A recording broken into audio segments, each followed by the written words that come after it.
At the end of the week, after students have talked with their buddy, drawn and shared pictures of their own spaces, and studied the content video, they will play a game. This game serves two purposes. The first is simply to entertain and reward the students for a job well done.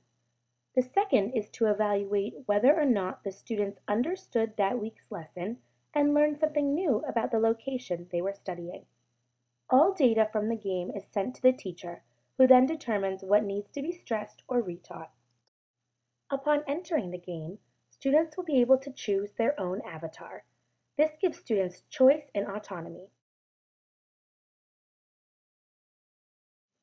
The students then have a choice of where to start the game, either at the house they drew at the beginning of the week before watching the movie or talking with their buddy, or the house they drew at the end of the week after they were more informed about life in Nairobi. If they choose the house they drew at the beginning of the week, they may still be thinking in stereotypes and may not have learned as much as the teacher would have hoped. So now the teacher will know to go back and rediscuss what a house in Nairobi might look like.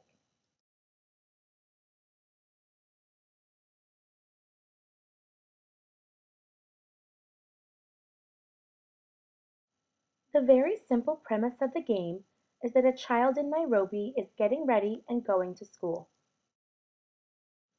Throughout the week, through the video and talking with their buddy, children have learned that children in Nairobi go to school, study subjects similar to them, and play extracurricular sports.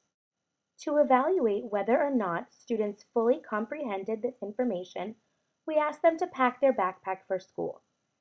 As they learned, they should put in a book, a pencil, and a soccer ball. If they are still operating under the stereotype that students in Nairobi go to school to learn survival skills, then they may put in the bow and arrow, the twigs, or the rock. If this happens, the teacher will understand and be aware that the students may have not fully comprehended the lesson, so she can go back and reteach what it is schools in Nairobi are like.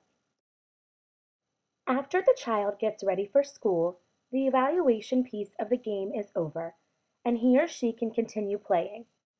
Through the rest of the game, the player will encounter other educational challenges not directly related to the content of the week's lesson, such as counting down before crossing the street, making correct change for the bus, and many other fun and exciting challenges.